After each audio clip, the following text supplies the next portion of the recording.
Teu?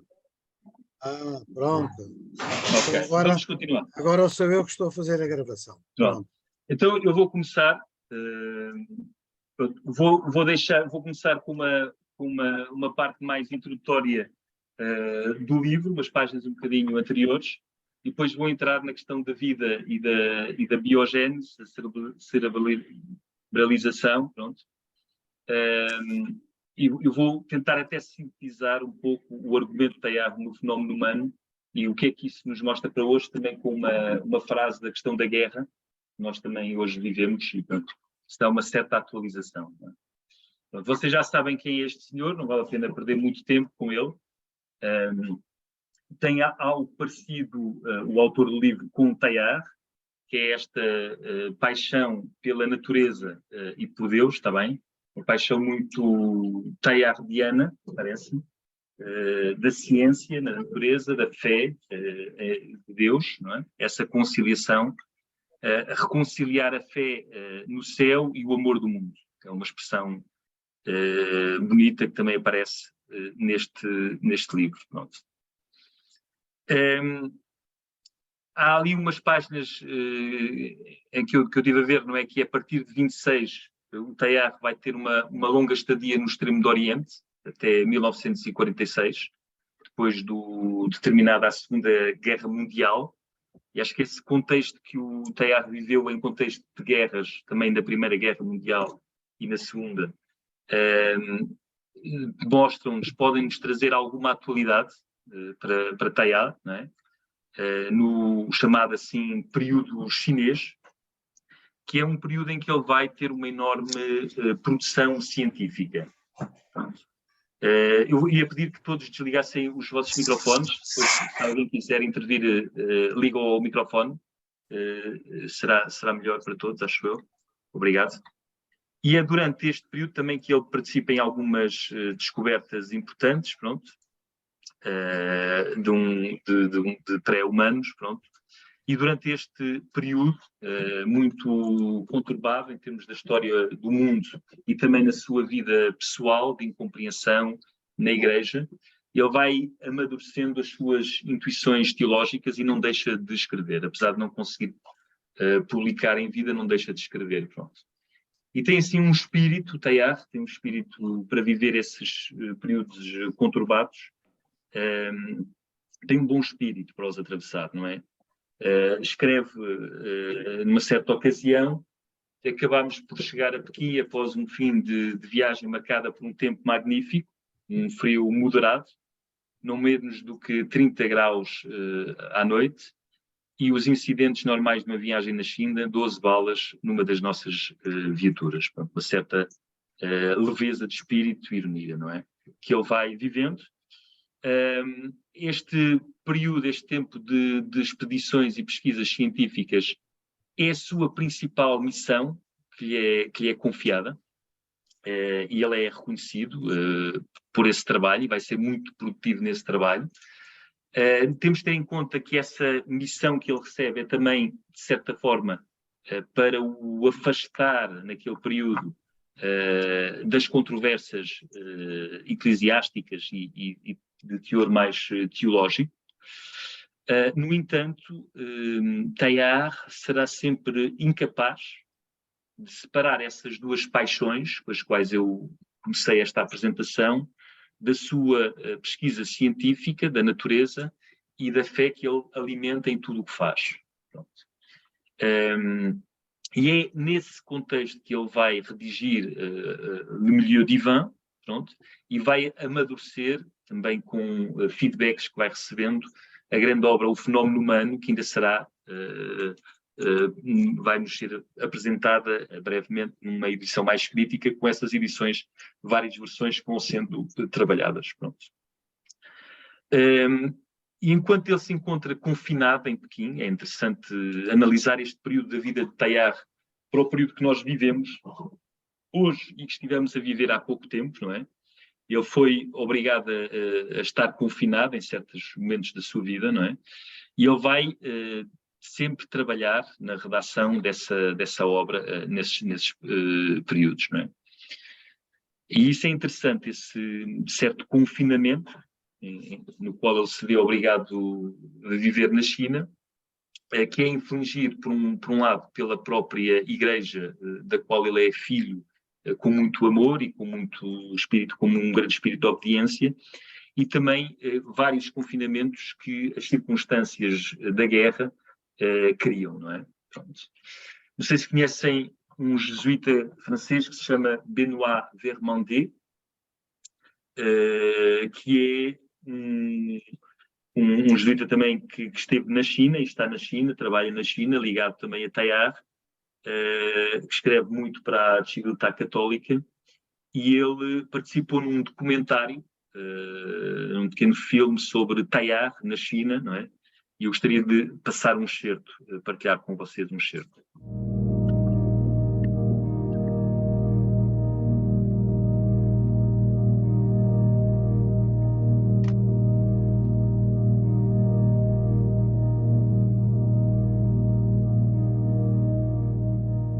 So I have here in front of me, a book of Teilhard de Chardin called Le Phénomène Humain, which is a major work.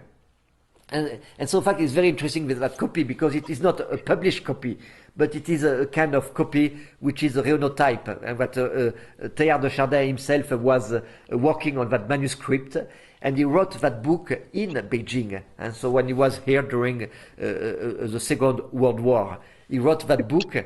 And so that is a copy that Teilhard de Chardin had in his hands, and that he gave to one of his friends here, the Professor Chomard. And what is interesting in that book, that was written by Teilhard de Chardin in Beijing. So that copy, in fact, it was done in Paris in 1947. So at that time, Teilhard already left Peking, and he was in France in 47, but he was not allowed to publish things. So it's why he was typing this on this typewriter. He was typing this document, and he was giving those documents to his friends. And it is only after his death that that book was allowed to be published, and it was translated in more than 20 languages.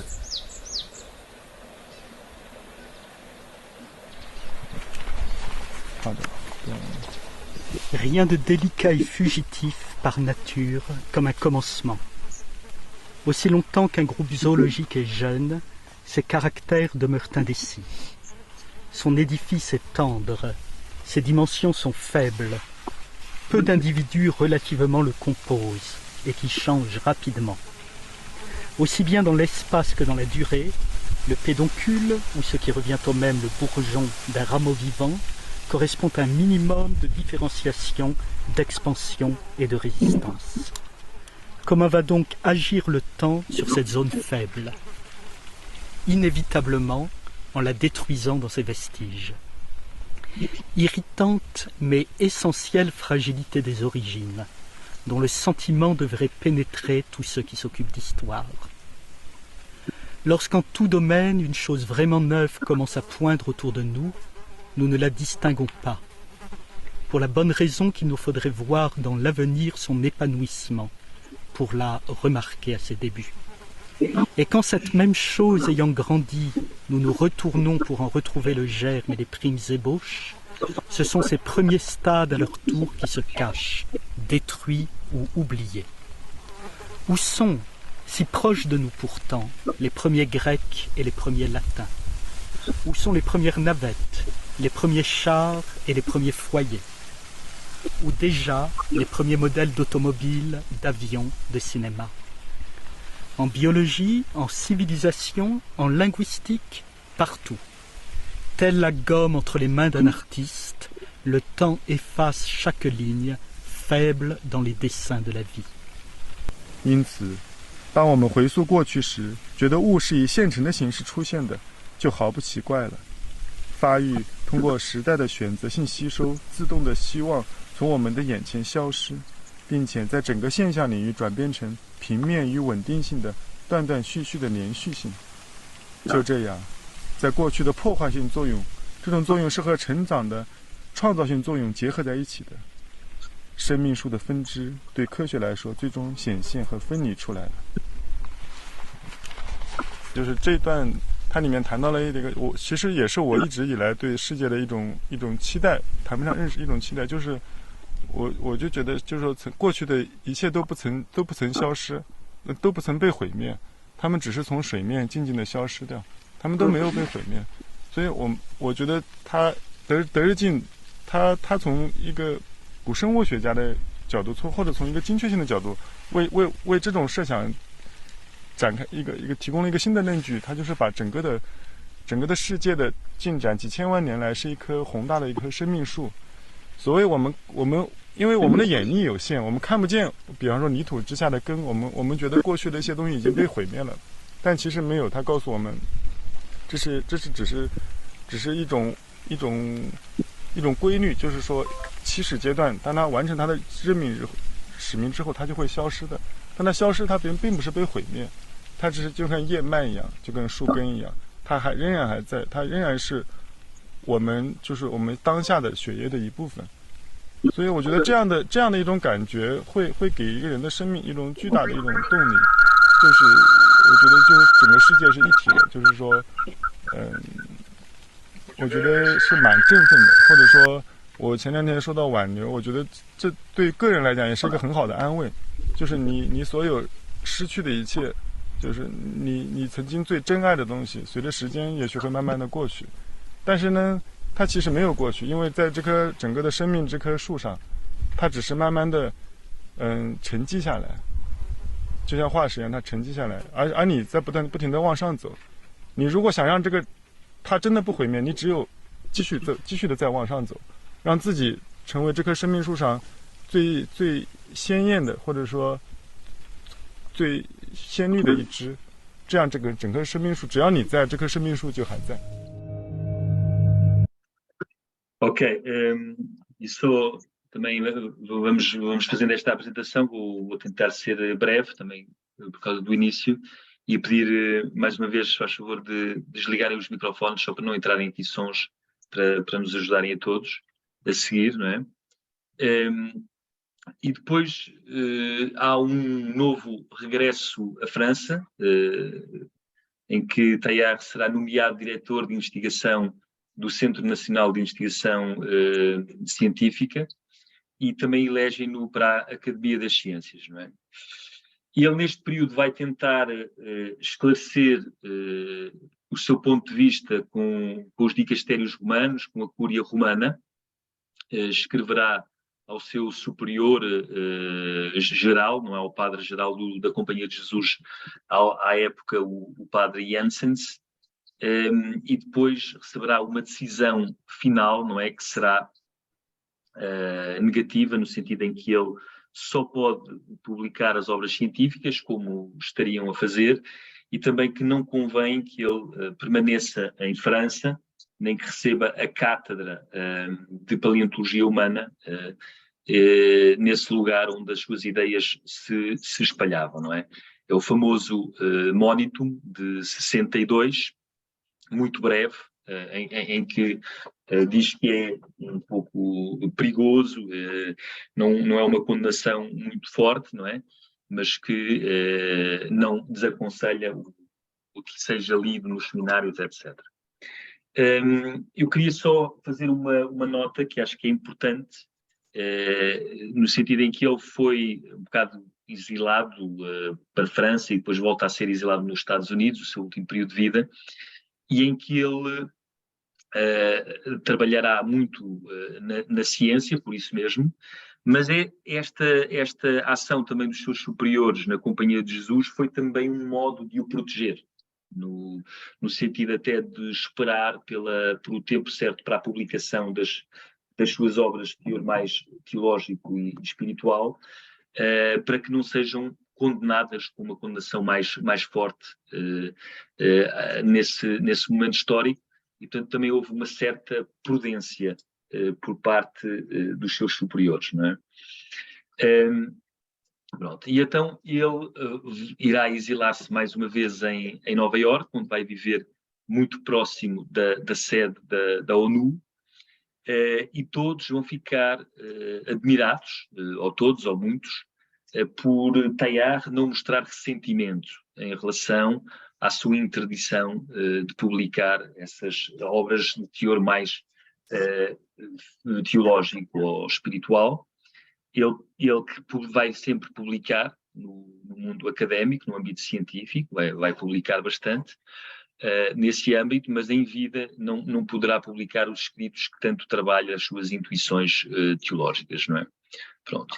E há mesmo quem lhe proponha de abandonar a Igreja, não é? E ele dirá sempre que não pode sair do seu meio divino, não pode romper o fio que o mantém ligado à vontade de Deus, portanto, essa consciência de ser conduzido por ela, pronto. E acho que é importante também vermos isso. E ele dará sempre frutos, sempre nesses espécies de exílios, dará sempre frutos, a fundar novos centros de investigação, a fazer excursões para a África, e vai sempre investigar com muito ardor os vestígios da espécie humana, como ele próprio diz, e investigar através do método científico, mas também dar uma plena inteligibilidade e sentido a tudo isso a partir da fé cristã. E isso é importante para percebermos essa vida, essa antropogênese, segundo Teilhard de Chardin, esse educar da nossa visão, para vermos com uma plena inteligibilidade isso que a ciência nos está a mostrar, uma plena inteligibilidade, um pleno sentido, com esperança, como dizia aquele leitor de Teilhard chinês, que via esperança nas palavras, no mundo, nas palavras de Teilhard. Não é? Pronto. E ele será reconhecido sempre por esses trabalhos, e é interessante, o Donadieu refere isso, e eu acho muito interessante, que o seu exílio forçado coloca-o com muita gente, abre-lhe muitas portas. Os seus exílios abrem muitas portas. É um paradoxo também de ser um protagonista e um ator desse mundo globalizado, da mundialização. Teilhard também poderá dizer planetização, pronto, que tem que ver com essa antropogênese também, dessa possibilidade de contactarmos uns com os outros e entre gerações e entre áreas diferentes do saber. Pronto. E ele tinha esse acesso facilitado à ONU, também por um jesuíta que lá trabalhava e que vivia com ele, e portanto teve acesso de se cruzar com numerosas personalidades da política internacional, da economia, da cultura e das artes. Pronto. Veio a falecer, como sabem, no dia de Páscoa, onde parte deste mundo, pronto, e antes, no ano anterior, no verão do ano anterior, ele tinha conseguido regressar à França temporariamente, onde esteve com pessoas próximas, tais como o padre Henri de Lubac, pronto, e vai ser sepultado naquele contexto, naquele cemitério também do antigo noviciado jesuíta, pronto. E é interessante perceber que nesse momento da sua vida parece ter sido um fracasso, no sentido em que terá sido incompreendido, exilado, não publicar, etc. Mas basta, como ele diz, que a verdade surja uma só vez num só espírito, para que nada a mais possa jamais impedir tudo invadir e tudo inflamar. Pronto. E depois esta senhora que vai herdar a sua obra será importante para a fundação da Associação dos Amigos do padre Pierre Teilhard de Chardin e também para a publicação da sua obra, não é? Póstumamente, não é? Da sua obra mais, não é? Eu destacarei o fenómeno humano e o meio divino, também que sei. Pronto. Henri de Lubac não dá muita importância a esse Monitum de 62 e será alguém, aqui o Gérard Donadieu insiste sobre isso, será alguém que vai defender Teilhard no seio da Igreja. Não é? Também Henri de Lubac também vai publicar a correspondência, comentar e publicar a correspondência de Teilhard de Chardin com Maurice Blondel, que será importante para compreender essa defesa de Teilhard, não é?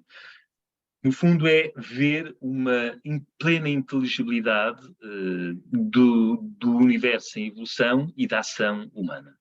E como a fé cristã é, no fundo, uma aposta para esse sentido. As coisas não são absurdas, a nossa vida não é absurda, sem sentido, como diria um Camus, mas temos que apostar nesse sentido que também depende da nossa liberdade, não é? E vamos ver como é que isso acontece para Teilhard, nessa antropogênese. Apesar de não ser explicitamente citado nos documentos do Concílio Vaticano II, a Teilhard também está presente, não é? Donadieu refere isso através de certos protagonistas que nele se inspiram, tais como o padre Henri de Lubac, não é? Donadieu considera que essa presença manifesta-se sobretudo na Gaudium et Spes e também na Dei Verbum, não é? Pronto. Lefebvre, que não aceitará o concílio, como sabem, não aceitará o Concílio Vaticano II, dirá que ele é teilhardiano, não é? Pronto. E depois o Donadieu fala de uma certa reabilitação no seio do magistério da Igreja de Teilhard, falando de Paulo VI e João Paulo II, que conservam uma grande prudência, não é? Mas haverá ainda no pontificado, durante o pontificado de João Paulo II, um colóquio muito importante na Gregoriana, em 2004, em que o cardeal Popar, em representação, peço que está mal escrito, do Papa, estará a defender Teilhard, não é? Bom. Noto também que Henri de Lubac nota que essa presença de Teilhard no concílio é exagerada, não é? Não foi uma grande presença. Pronto. Na sua maneira incomparável, Teilhard ensina-nos, tal como João Paulo II na epígrafe Fides et Ratio, que a fé e a razão são como duas asas que permitem ao espírito elevar-se até à contemplação da verdade, não é? E depois Bento XVI é muito importante nessa reabilitação de Teilhard. Ele, enquanto teólogo, na introdução ao cristianismo, vai se referir a Teilhard. É um dos autores que mais aparecem nesta obra Introdução ao Cristianismo, que o Gerard Donadieu também refere aqui, e diz que Teilhard tem esse mérito de repensar a ligação do homem a Cristo num universo em transformação e nas possibilidades de uma liturgia cósmica. É interessante ver que Teilhard, que faleceu antes do Concílio Vaticano II, por vezes tinha falado numa hipótese de um novo concílio, que os antigos concílios tinham sido na figura de Cristo em relação à Trindade, a pessoa do Filho com o Pai, etc., com o Espírito Santo, e este seria a figura de Cristo cósmico. Seria a necessidade de ver a relação com o mundo. Pronto, isso é importante, não é? Também vai citar numa homilia a missa sobre o mundo de Teilhard, não é? Essa grande visão que Teilhard de Chardin teve, que haverá essa liturgia universal, em que todo o universo se tornará uma hóstia viva, não é? Pronto. Com o Papa Francisco, na Laudato Si, essa encíclica, não é? Aparece o nome, pela primeira vez numa encíclica papal, o nome de Teilhard, não é? A culminação da marcha do universo encontra-se na plenitude de Deus, foi atingida pelo Cristo ressuscitado, desde da maturação universal. E depois, em nota de pé de página, ele disse que a contribuição de Teilhard que se coloca nesta perspectiva, não é? Pronto. Então, nesta questão da antropogênese, para Teilhard, o homem, que não é centro estático do mundo, esta ideia mais dinâmica, não é? É interessante que Teilhard gosta da imagem do fogo, e do devir, um bocado como Heráclito, não é um centro estático do mundo, mas o eixo, a flecha e a flecha da evolução. O que é muito mais belo, diz-nos Teilhard. E, no fundo, para compreendermos a antropogênese, na visão de Teilhard, ele está-nos a educar a visão. Henri de Lubac também vai falar e insistir nisso. É um educador da visão, não é? Ele fala de fenómeno humano, fala também de uma certa fenomenologia, como um Blondel, mas não é uma fenomenologia que se limita a descrever um fenómeno bruto, mas a experienciar uma fenomenologia, de certa forma, performativa, porque faz-nos levar à experiência de uma maneira de o ver, de conferir inteligibilidade. Pronto. E por isso é que ele poderá ser criticado por todas as pessoas, tanto teólogos como cientistas, porque ele procura integrar e pôr em diálogo todas essas dimensões numa visão. numa visão unitária, parece-me. É pelo menos a minha visão. Então, a tese de Teilhard é basicamente que quando olhamos para a evolução e a árvore da vida, não é? Ele considera que se verificam sempre, em todas as mudanças de filo, portanto, eu não sou de ciências, mas como leitor de Teilhard digo o que ele diz, não é? Como mudança de filo, ele considera que se verificam sempre dois princípios. Também tem que ver com essa cerebralização, a tal princípio de uma personalização, essa direção a uma maior grau de complexificação de consciência, por um lado, e o outro princípio de socialização, que é? É que a mudança de filo resulta de uma associação de seres distintos, de entes particulares distintos uns dos outros, que se integram, que se unificam, não é? A célula e depois várias células, o espaço que obriga a elas a unificarem-se, a juntarem-se, a associarem-se, esse princípio da socialização dará origem a outro estádio da evolução. Pronto. E então, basicamente, a ideia é que nessa visão do universo dinâmico, não é? Não estático, da vida, é que, basicamente, vamos levar estes dois princípios até ao seu zénite. E então, uma coisa importante nessa criação do homem é que o universo se torna consciente de si próprio no homem. Isso é muito bonito ver que há uma ligação, para ele isso é belo, não é? Uma ligação entre todos os seres, desde o início do universo até mim, há uma continuidade, uma ligação. Isso é bonito, não é? Então, ver como é que eu posso continuar a partir do homem a evolução com base nestes dois princípios. O princípio da socialização, isto é, da associação de pessoas diferentes, e o princípio da personalização. Então, basicamente, temos a cosmogênese, a biogênese e a antropogênese, ou a psicogênese, não é? O homem, o universo consciente de si próprio, não é? Esse homem com uma flecha de evolução também significa isso, essa continuidade e essa esperança que as coisas estão a convergir para essa cada vez mais sociabilidade e personalização de todo o universo e integração de todo o universo. Daí que vai ser necessário o ponto ômega para que as coisas estejam em comunhão umas com as outras e também em comunhão com esse ponto ômega para o qual tudo converge. E essa visão com esperança que aquele leitor chinês de Teilhard diz que é a esperança no mundo, que as coisas esperam a sua completude e caminham para ela. Não é? Isso também se vê em Blondel. E naqueles textos que o jesuíta Benoît Verbandet leu, de Teilhard, são textos que são muito poéticos, místicos até, apesar de se referirem a certos dados ou factos ou teorias científicas. E é um bocado essa esperança no mundo como experiência, parece-me a mim, pessoalmente, poética, estética, religiosa, mística, que Teilhard procura fazer, nos conduzir, não é?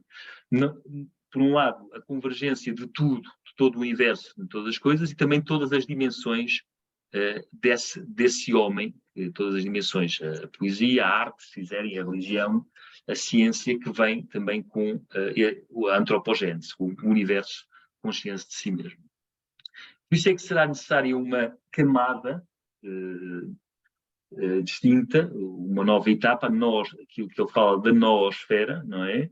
Que esses princípios da socialização e da personalização continuam a progredir e a aplicar-se e a respeitar-se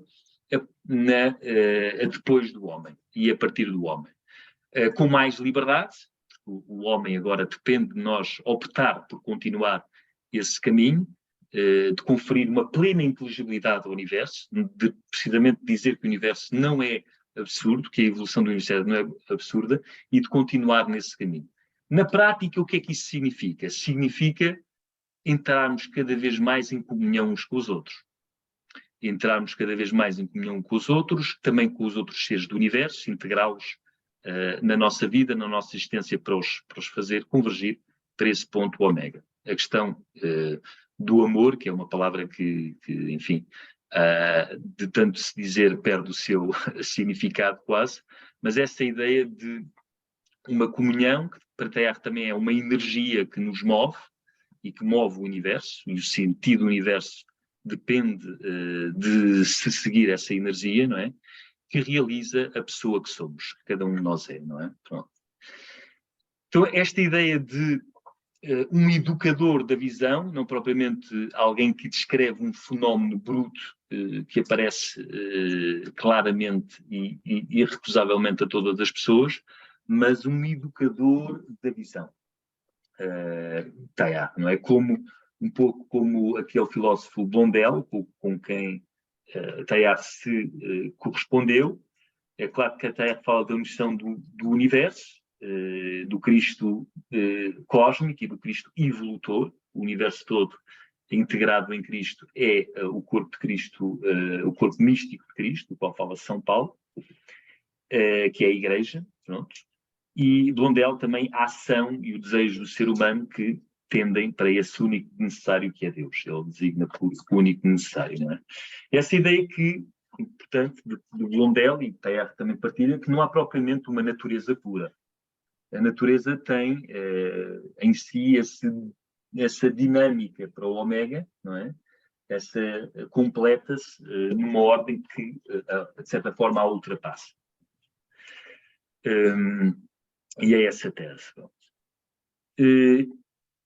Agora queria terminar, eu fui um bocado rápido também por causa da questão do tempo no início, mas queria terminar um bocadinho com a questão da guerra que estamos a viver, não é?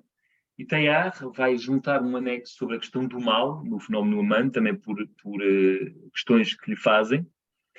Também há o mal do crescimento, que faz parte desse processo evolutivo para o ômega, mas também há um mal que vem de uma liberdade de não querer convergir para o ômega, de não querer convergir. Estão a ver esta seta para baixo? É tudo o que quer sair dessa dinâmica e dessa energia da comunhão, do amor, tudo o que recusa, que se fecha em si, portanto, no fundo é o egoísmo, se quiserem, e é a queda na dispersão, que não converge, e no absurdo da existência, de uma vida que deixará de ter sentido, não é? Porque não cumpre esses princípios que movem toda a evolução do universo, que nós verificamos, não é? E por isso eu achei interessante terminar hoje uma partilha com vocês, porque, revisitando Teilhard, pensei que hoje, no contexto histórico que nós assistimos, poderá ter alguma analogia com algo que Teilhard experimentou, de ter atravessado duas guerras e por vezes, de se ter visto a sua vida a ser profundamente afetada por essas guerras, não é? E, portanto, ele tem uma das edições daqueles escritos que foram publicados postumamente, são os escritos do tempo da guerra, não é? E neste texto, Terre Promise, não é? De 1919, Teilhard fala que, por um desenvolvimento extraordinário de energia espiritual, não é? Várias ordens, muito diversas, económica, industrial, moral, conseguiram realizar coisas que, em certos tempos, os sábios pensavam que eram irrealizáveis. Então há esta manifestação de uma força, de uma potência de trabalho, de investigação, de vontade, não é? Que ninguém acreditava antes, não é? Pronto, com o desenvolvimento a que chegamos, não é? Mas, e portanto, esta causa, o mais ativo, não é? Que foi esta força de união, uma tendência de simpatizar uns com os outros, uma capacidade de sacrifício, pronto, que curto também, que fez-nos concentrar as nossas energias, não é? E, ao longo da guerra, os homens conseguiram, pelo menos por alguns instantes, chegar a uma região de espiritualidade superior, não é? Onde as suas faculdades individuais se exaltaram na execução de uma obra coletiva. Não é? É claro que a guerra, por um lado, pode ser a tal negação da convergência ao Omega, por alguns dos seus protagonistas, mas todos nós, durante esse momento, temos essa energia do amor que nos pode fazer uma obra coletiva, uma obra junta que nos permite ultrapassar esse momento, não é? E depois integrá-lo e vivê-lo e interpretá-lo de uma nova maneira, não é? E tudo isso é um ensinamento que pode vir durante o período de guerra, não é? E acho que isto é um ensinamento que me parece belo que Teilhard nos deixa, não é? Pronto. E termino com mais um pequeno excerto daquele filme no qual colaborou o jesuíta Benoît Berman. It was there, in the desert of Ordos, that Teilhard wrote one of his great mystical texts, the Mass on the World.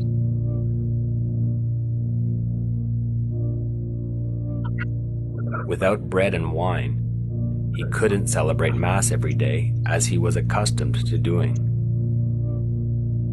So it was the high plateau which became his altar, and all the matter in the universe that became his offering to God.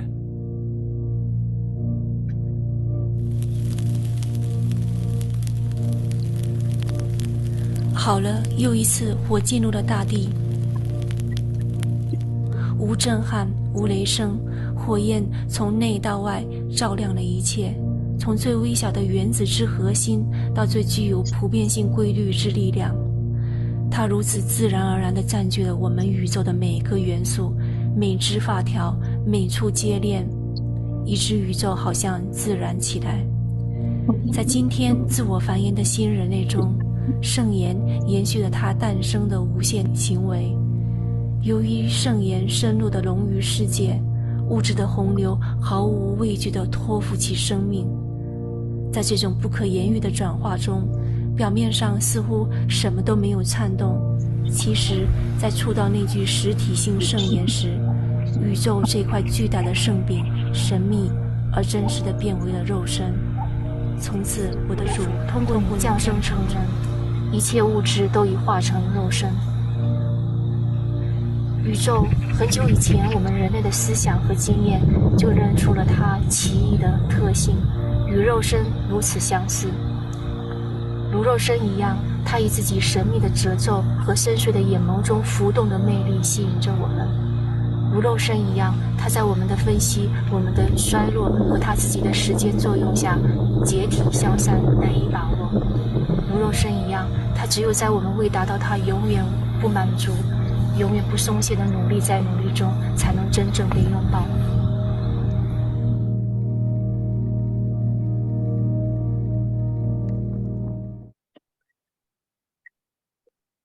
Ok, vou tirar aqui o compartilhamento. Creio que me estão a ver. Pronto. Termino com esta noção, esta missa também mística e poética sobre o mundo. Tem muito que ver com a visão de Teilhard do universo que converge para Deus, não é? Desta visão com esperança, que as coisas têm sentido se nós apostarmos nessa energia da comunhão, de estarmos em comunhão uns com os outros, mesmo em situações de guerra, etc. Tem que ver com isso. E não esquecer também sempre que se diz, porque escandaliza algumas pessoas ele ter escrito essa missa e rezado, se quiserem, essa missa, consagrando o universo, de certa forma, a Deus, num contexto de guerra em que ele não poderia celebrar missa. Num contexto em que ele não tinha acesso àquilo que torna possível celebrar uma missa válida, digamos assim, pão e vinho, etc. Pronto. Acho que isso também é importante ter em conta esse momento particular, uma sua grande devoção sobre essa hóstia viva do universo. Pronto, espero que tenham gostado, que tenha ajudado, não é? Depois queria também terminar fazendo aqui uma pequena publicidade ao grupo. Mas pronto, deixarei algum tempo para questões, eu também não posso ficar muito mais tempo. Já passámos 1 hora desde as 6h30, mas pronto, espero que tenha ajudado. António Paixão ainda está entre nós? Estou sim, senhor. Estou a ouvir-te. Ok, Eh, pronto. olha, Não sei se há alguma questão breve. olha, eu agradeço imenso a tua belíssima intervenção.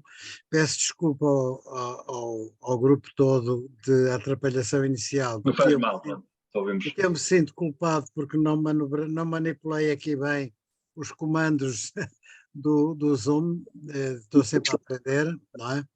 Mas, enfim, espero que tenha corrido muito bem o resto que foi possível depois da Acho que atrapalhação. sim. Eu se calhar fui demasiado rápido, também peço desculpa Não, por eu isso. agradeço Também muito. tenho aqui um momento às 8 horas que tenho que entrar Pronto, noutro link, peço imensa desculpa por isso. Andrés, não te preocupes, porque De uma situação da faculdade, estamos a fazer é, uma publicação e vamos ter agora uma reunião, mas pronto.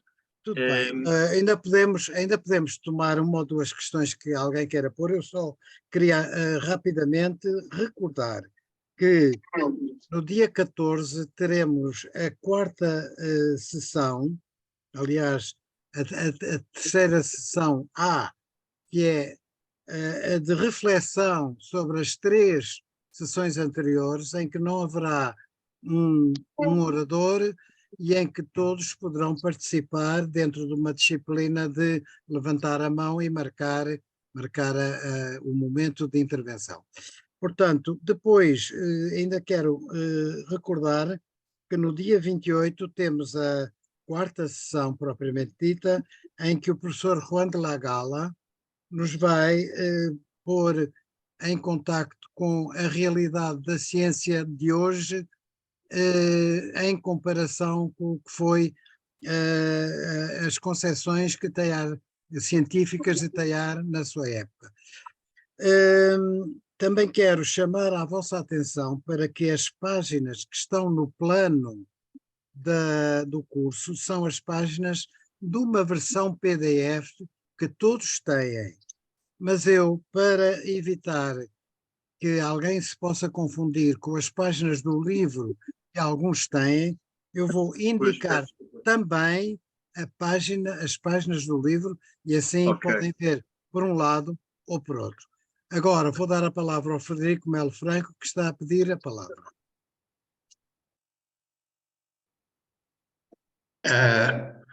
Antes de mais nada, queria dar os parabéns ao orador, porque acho que não só foi muito interessante a forma como fez a sua apresentação, mas também pela possibilidade que teve de nos mostrar aqueles slides e aqueles excertos de vídeo que fez. Como a próxima reunião é uma reunião de partilha sobre o assunto da reunião anterior e sobre este, mas como eles estão interrelacionados, seria muito interessante, não sei se o Andreas Lintz poderá participar ou não, Vou tentar, vou receber o e-mail e vou fazer os possíveis, vou responder se poderei ou não, mas vou fazer todos os possíveis para estar presente. É sempre a esta hora, não é? Mas eu queria só, deixem-me só terminar. A ideia não é tanto dizer mais coisas, mas sim aproveitar alguns dos esquemas que ele nos mostrou, que de uma forma gráfica muito simples dizem o essencial de toda esta problemática, que foi a sequência da cosmogênese, biogênese e antropogênese, e depois a grande questão do fundo, que é hoje em dia o problema, se tudo isto teve algum sentido ou não.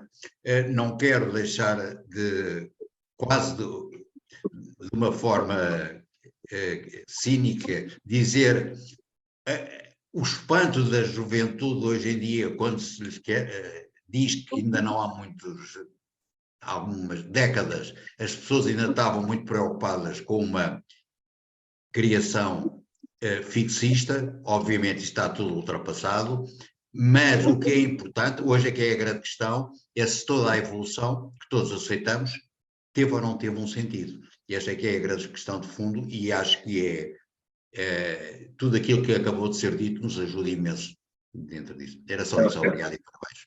Obrigado pelo comentário, acho muito pertinente e é sempre atual essa questão do sentido. Olhando para autores da época de Teilhard também, ou mais ou menos mais próximos a essa época, como Camus, por exemplo, falam de revolta contra o absurdo da existência, como o mito de Sísifo. Teilhard dirá que mais de revolta nós temos que apostar nessa possibilidade de sentido, procurando cumprir esses princípios que estão presentes na inteligibilidade da passagem da cosmogênese ou da geogênese para a biogênese, da biogênese depois para a antropogênese, etc. E que é a socialização, entrarmos em contacto com os outros, e depois a personalização, tem a ver com a complexificação da consciência. A partir do homem não é tanto mudanças físicas, digamos assim, mas nós estarmos em comunhão uns com os outros. Nós temos essas formas de vida, se quiserem, formas de estar. E a Igreja para Teilhard é um bocado isso. Vai sendo cada vez mais isso. A Igreja como corpo místico de Cristo, que engloba todo o universo, mesmo as outras criaturas, através da comunhão do homem. O homem, entrando em comunhão com ela, entrega-as, de certa forma, faz com que elas também convirjam para o Omega.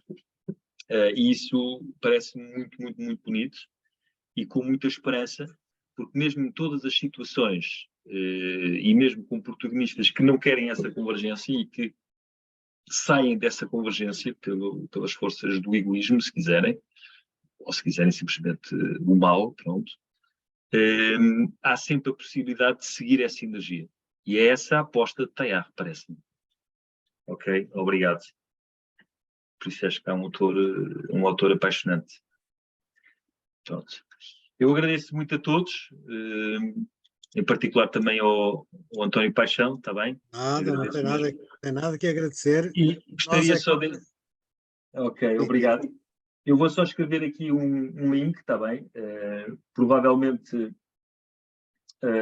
depois de sairmos, este link sai, mas encontrarão facilmente na internet, de uma jornada de estudos inacianos, que terá lugar no dia 16 de dezembro. Pronto, e estarão todos convidados, a entrada é livre. Estão aqui também a dizer muito obrigado, foi muito bem, a Luísa, do Armínio. Eu é que agradeço a presença também e fico muito feliz de ver leitores de Teilhard e de pessoas que continuam também, não só leitores, mas que acreditam nessa força, nessa energia que nos põe em comunhão uns com os outros, e é por aí que a nossa vida vai ganhando sentido. Também é por aí que vem a salvação, não é? A convergência com Cristo, o Omega. Muito obrigado a todos e até uma próxima vez. Vai enviar o link a todos, não é? Sim, eu agora vou... Vai o novo link da nova reunião a todos. E mandarei a gravação desta reunião. Ok. Como aliás está estabelecido, vamos fazendo isto para todas as sessões. Mando o link e eu procurarei responder, está bem? Eu creio que houve alguns que eu não recebi, mas pronto, se eu não receber dentro de breve, depois eu ligo-lhe. Não, Andrés, tem lá os links todos das gravações que eu já mandei. Ok, tenho que ver também depois de spam. No dia 14, mais uma vez lembro, é uma reunião aberta. No dia 14 é uma reunião aberta em que todos podem participar, inscrevendo-se ativamente para refletirmos sobre as 3 sessões que já se realizaram, apresentar dúvidas, fazer reflexões, colocar questões, debater ideias. Vamos ter que fazer, é muita gente, temos que ser disciplinados, mas vamos tentar e estamos a aprender. Quer dizer, este curso é uma aprendizagem para quem assiste e para quem organiza. Portanto, contamos uns com os outros para acertarmos todos o mais possível. Pronto, eu agradeço muito a vossa participação. Muito obrigado. Muito numerosa, cheguei a contar aqui 41 pessoas, o que é fantástico. Muito obrigado, fico muito feliz, embora estejam muitos mais inscritos. Eu devo dizer que temos à volta de 200 pessoas inscritas, portanto, nem todos poderão estar presentes, mas todos receberão as gravações. Portanto, não há problema com isso. Então, mais uma vez, muito obrigado. Muito gosto muito obrigado a todos. Com vocês. E vou fechar a reunião para tratar da gravação. Boa noite. Muito obrigado. Boa noite. Muito obrigado. Deus, com licença. Boa noite, obrigada. Boa noite, obrigado. Boa noite, obrigado. Muito obrigado. Muito obrigada. Obrigado, eu. Com licença.